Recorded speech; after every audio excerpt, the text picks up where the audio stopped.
Bonjour à tous mesdames et messieurs, sur cette petite vidéo je vais vous présenter un de mes premiers logiciels sur AlgoBox. AlgoBox est un logiciel d'algorithmique permettant de créer des programmes en langage C. Donc voilà, mon petit logiciel se présente comme ça, c'est l'algorithme, voilà.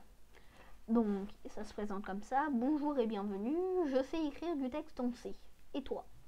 Donc on va dire que vous ne savez pas écrire du texte en C, donc 2, non. Hop. C'est trop nul. Vous voyez? Donc c'est assez rigolo, c'est très simple, vous allez voir. Et je trouve que c'est quand même assez marrant. Alors maintenant, on va dire par exemple que vous avez écrit du texte. C'est trop cool. Voilà, donc ça s'écrit là, voilà. Par contre, par exemple, si vous tapez 3, et ben là, j'ai programmé de telle sorte à ce que ça fasse une sorte de petit bug. Et là, je vais l'arrêter sinon ça va me prendre trop de place. Algorithme interrompu sur demande. Sinon, regardez, ça me fait défiler, vous êtes en état d'arrestation. Réponse incorrecte, voilà.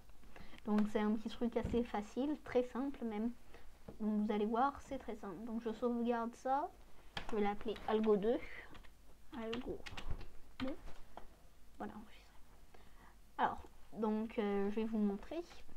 Alors, donc quand vous ouvrez AlgoBox, qui est un logiciel gratuit que vous pourrez télécharger dans la description du tuto, donc ça se présente comme ça. Là, vous avez deux grands types, pardon. Le type des variables et le type de l'algorithmique. Donc là, il y a le début de l'algorithme et là, il y a la fin de l'algorithme. Donc tout d'abord, pour commencer à l'utiliser, il faut créer une nouvelle variable ou déclarer une nouvelle variable. Donc le bouton se trouve ici. Le nom de la variable, on va l'appeler A. Donc type de variable, nombre. Ensuite, on va dans le début de l'algorithme, on fait une nouvelle ligne. Hop, et là vous allez faire ajouter, afficher un message. Hop, et vous allez mettre par exemple bonjour et bienvenue. Donc hop, voilà, là ça va aller. Bonjour et bienvenue. Bienvenue. Voilà, donc on peut mettre un point d'exclamation. Et surtout, n'oubliez pas ajouter un retour à la ligne. Et bien, sinon, tout va être sur la même ligne. Donc, vous refaites une nouvelle ligne. Vous allez mettre, par exemple, je sais écrire du texte.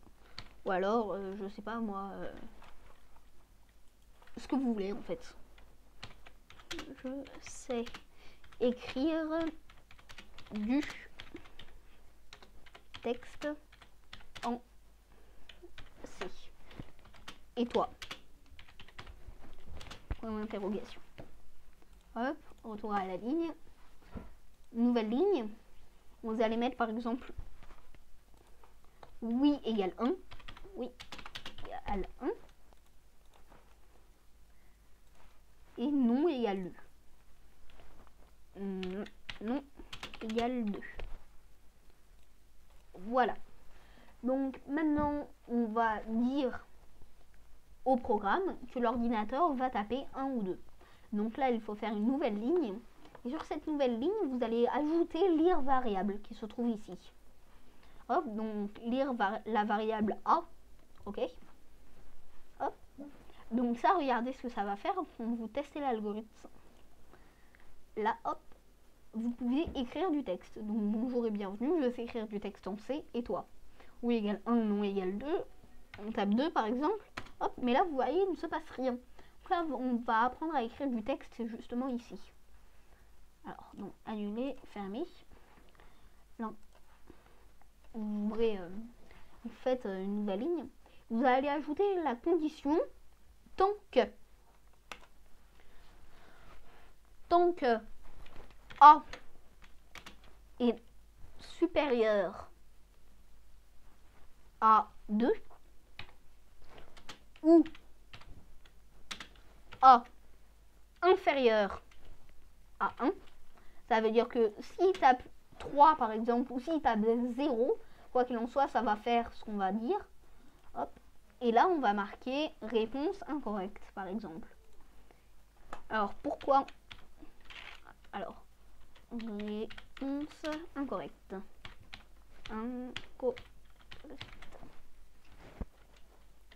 Hop. Pardon. Voilà. Donc, pourquoi on a fait un tant que? Parce que, regardez, c'est l'algorithme. Là, regardez, si on tape 3 par exemple, là, regardez ce que ça fait. Réponse incorrecte. Ça fait en quelque sorte une sorte de petit bug. Alors, pour ce petit bug, je vais le modifier parce que j'ai mis réponse. Voilà.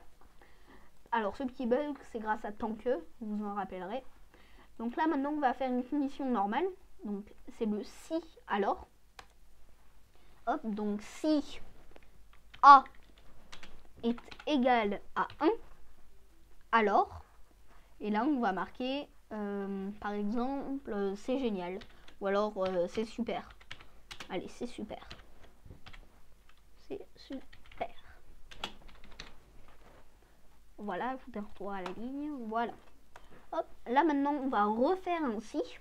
Donc le si alors. A est égal à 2, alors. Et là on va écrire bouh, c'est dommage. Ou alors c'est trop dommage. C'est trop dommage. Trop dommage, pardon. Voilà, hop. Ajouter un retour à la ligne, puis vous validez par OK. Voilà, donc là notre algorithme est fini. On va tester l'algorithme justement. Hop. Alors, voilà, donc ça se présente comme ça. Algorithme lancé, bonjour et bienvenue. Je sais écrire du texte en C. Et toi? Oui égale 1, non égale 2. Donc moi, comme je sais écrire du texte en C, je vais dire 1. Donc oui, c'est super. Vous voyez? Hop, donc on va taper non. 2, hop, c'est trop dommage. Et là, par exemple, si on tape 3 ou 0, ou alors 30, par exemple, hop, réponse incorrecte. Voilà. Donc, et ça, vous pouvez le recommencer à l'infini. Le 5, ça fait réponse incorrecte aussi, sauf que là, j'ai pas tapé sur le bon bouton. Le 5, ça fait réponse incorrecte aussi. Voilà, merci de m'avoir regardé. À la prochaine fois pour un nouveau tuto.